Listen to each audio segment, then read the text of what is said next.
കുഞ്ഞിക്കൂട്ടുകാരെ, എല്ലാവർക്കും സുഖമാണോ?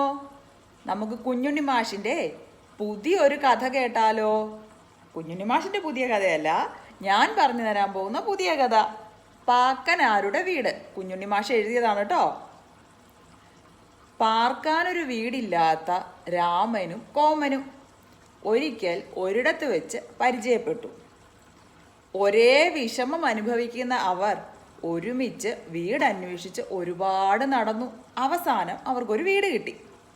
രാമന് സന്തോഷമായി, വീട് കിട്ടിയല്ലോ. പക്ഷേ കോമന് അത്ര സന്തോഷമായില്ല. അവൻ ആ വീടിന് ഓരോ കുറ്റങ്ങൾ പറയാൻ തുടങ്ങി. ഓർക്കണേ, അവർക്ക് രണ്ടാൾക്കും വീടില്ലായിരുന്നു. അങ്ങനെ അന്വേഷിച്ച് നടന്നപ്പോഴാണ് അവർക്ക് എന്ത് കിട്ടിയത്? ഒരു വീട് കിട്ടിയത്. അപ്പോൾ അതിലൊരാൾക്ക് വളരെ സന്തോഷമായി, മറ്റേ ആൾക്ക് അത്ര സന്തോഷമായിട്ടില്ല. അയാൾ എന്ത് ചെയ്തു? ഓരോരോ കുറ്റങ്ങൾ ഇങ്ങനെ പറയാൻ തുടങ്ങി. അപ്പോൾ കോമൻ പറഞ്ഞ ആദ്യത്തെ കുറ്റം എന്തായിരുന്നെന്നോ? നോക്കിക്കേ, അടുപ്പിൻ കല്ലിളകിയിരിക്കുന്നു, മോന്തായത്തിൽ വലിയ ഒരു ഓട്ട, ചുമരുകളൊന്നും ചെത്തി തേച്ചിട്ടില്ല. അപ്പോൾ ഇങ്ങനെ കേട്ടപ്പോൾ രാമൻ ആകെ വല്ലാണ്ടായി. അപ്പോൾ രാമൻ പറഞ്ഞു, കോമ, കുറ്റങ്ങൾ നീ ഓരോന്നോരോന്നായി പറയൂ, നമുക്ക് പരിഹാരം കണ്ടെത്താം. അപ്പൊ രാമൻ എന്ത് ചെയ്തു? രാമൻ ഇങ്ങനെ പറഞ്ഞപ്പോൾ കോമൻ എന്ത് ചെയ്തു? കോമൻ പറഞ്ഞു, അടുപ്പ് നന്നല്ല, അതാണ് ആദ്യത്തെ ദോഷം. അപ്പോൾ രാമൻ ചോദിക്കും, ഓക്കെ ശരി, അടുപ്പ് ശരിയാക്കാം നമുക്ക് എന്നാൽ ആദ്യം എന്ന് പറഞ്ഞ് രാമൻ അടുപ്പ് കല്ലൊക്കെ നേരെ കൂട്ടി ശരിയാക്കി. എന്നിട്ട് എന്ത് ചെയ്തു? രാമൻ ആ അടുപ്പ് കൂട്ടിയതിൽ വിറക് വെച്ച് പാത്രം വെച്ച് ചായ തിളപ്പിച്ചു. അപ്പം ചായ ഊതി കുടിച്ചുകൊണ്ട് കോമൻ ഇങ്ങനെ നോക്കിയിട്ട് പറഞ്ഞു, ചെത്തി തേക്കാത്ത ചുമര് കാണുമ്പോൾ അത്ര വെടുപ്പായിട്ടില്ല. അടുപ്പൊക്കെ കൊള്ളാം, ചായയും കൊള്ളാം, പക്ഷെ ചുമരൊന്നും ചെത്തി തേച്ചിട്ടില്ല. അപ്പോൾ രാമൻ പറഞ്ഞു, അതിപ്പോൾ നമുക്ക് പൊടിയൊക്കെ തട്ടിക്കളഞ്ഞ് വൃത്തിയാക്കാം. അപ്പോൾ വീണ്ടും കോമൻ പറഞ്ഞു, ആ മോന്തായത്തിൽ ഒരു വലിയ ഓട്ടയോ, അതെന്ത് ചെയ്യും? അതിപ്പോൾ 2 കീറ ഓല ഉണ്ടെങ്കിൽ നമുക്കങ്ങ് അടയ്ക്കാവുന്നതല്ലേ ഉള്ളൂ കോമ എന്ന് രാമൻ പറയും. എന്നാൽ ഞാൻ ഇനിയൊരു ദോഷം പറയാം, രാമൻ കോമനോട് പറയും. അപ്പോൾ കോമന് ആകെ ഇതായി. എന്താണ് ഇനിയിപ്പോൾ രാമൻ പറയാൻ പോകുന്ന ദോഷം? അതെ, ഈ മുറ്റമെല്ലാം കാട് പിടിച്ച് കിടക്കുകയാണ്.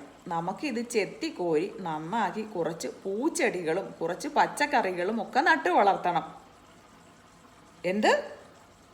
കോമൻ വളരെ ആശ്ചര്യത്തോടെ ചോദിച്ചു. ഇത്രയൊക്കെ കുറ്റങ്ങൾ ഞാൻ പറഞ്ഞിട്ട് രാമൻ കണ്ടുപിടിച്ച ഒരു കുറ്റം ഇതാണോ? മുറ്റത്തെല്ലാം പുല്ല് കയറി നിൽക്കുന്നു എന്നുള്ളതാണോ? നാം വാടക കൊടുത്ത് ഇവിടെ താമസിക്കുന്നിടത്തോളം കാലം ഈ മുറ്റവും നമുക്ക് പെരുമാറാൻ അവകാശപ്പെട്ടതാണ് എന്ന് രാമൻ പറയും. അപ്പോൾ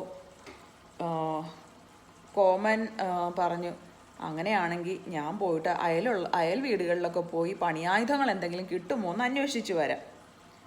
അങ്ങനെ കോമൻ പോയി അയൽ വീടുകളിൽ നിന്ന് ഒരു കൈക്കോട്ടും മണ്ണിളക്കിയും പുല്ലുമാന്തിയും വാങ്ങിക്കൊണ്ട് വന്ന് അടുക്കളത്തോട്ടത്തിനും പൂന്തോട്ടത്തിനും ആയിട്ടുള്ള പ്രാരംഭ പണികളെല്ലാം ചെയ്തു തുടങ്ങി. നേരം രാത്രിയായി. ആ ചെറിയ വീട്ടിൽ ഒരു കിടപ്പുമുറിയേ ഉള്ളൂ. അതേപ്പറ്റി കോമൻ ഇങ്ങനെ പെറുപെറുത്തു. ഒരു മുറിയേ ഉള്ളൂ, 2 ആൾക്കും കൂടി ഒരു കിടപ്പുമുറി, ഉറക്കമൊന്നും ശരിയാവില്ല. ഞാൻ അടുക്കളയിൽ കിടന്നോളാം, രാമൻ പറഞ്ഞു. അതെങ്ങനെ? അപ്പോൾ കോമൻ അത് വീണ്ടും സംശയമായി. അതിനെന്താ, എല്ലാത്തിനും കൂടി ഒരു മുറി മാത്രമുള്ള ഒരു കൊച്ചു കുടിലിൽ പാർത്തിരിക്കുന്ന പാക്കനാർ പറഞ്ഞത് നിങ്ങൾ കേട്ടിട്ടില്ലേ? നിങ്ങൾ കേട്ടിട്ടുണ്ടോ പാക്കനാർ എന്താ പറഞ്ഞതെന്ന്? കോമനും സംശയമായി. കോമൻ ചോദിച്ചു, എന്താണ് പാക്കനാർ പറഞ്ഞത്? കുത്തുമ്പോ വെക്കില്ല, വെക്കുമ്പോ ഉണ്ണില്ല, ഉണ്ണുമ്പോ ഉറങ്ങില്ല. ഒന്നുകൂടെ പറയട്ടെ. കുത്തുമ്പോ വെക്കില്ല, വെക്കുമ്പോ ഉണ്ണില്ല, ഉണ്ണുമ്പോ ഉറങ്ങില്ല.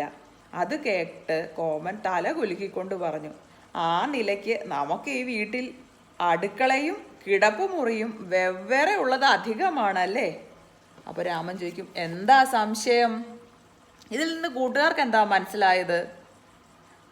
നമുക്ക് ഈ ജീവിതത്തിൽ കിട്ടിയ അനുഗ്രഹങ്ങളെ ഇങ്ങനെ നമുക്ക് കിട്ടിയ കാര്യങ്ങളെക്കുറിച്ച് നമ്മൾ അറിയാണ്ട് നമുക്കില്ലാത്ത കാര്യങ്ങളെപ്പറ്റി മാത്രം ഇങ്ങനെ ചിന്തിച്ച് അതില്ല, ഇതില്ല, പണമില്ല, സൗന്ദര്യമില്ല, അല്ലെങ്കിൽ എനിക്ക് കിട്ടിയത് കുറഞ്ഞു പോയി, അങ്ങനെയൊക്കെ ചിന്തിച്ചിരിക്കണതിന് പകരം നമുക്ക് എന്തെല്ലാം അനുഗ്രഹങ്ങൾ ഈ ജീവിതത്തിൽ കിട്ടിയിട്ടുണ്ട് എന്നുള്ളത് മനസ്സിലാക്കണം. അത് മനസ്സിലാക്കി നമ്മൾ ജീവിച്ചാൽ നമുക്ക് ഒരിക്കലും സങ്കടപ്പെടേണ്ടി വരില്ല, അല്ലെങ്കിൽ ഒന്നിനും കുറ്റം പറയേണ്ടി വരില്ല. ഇഷ്ടമായോ കഥ എല്ലാവർക്കും?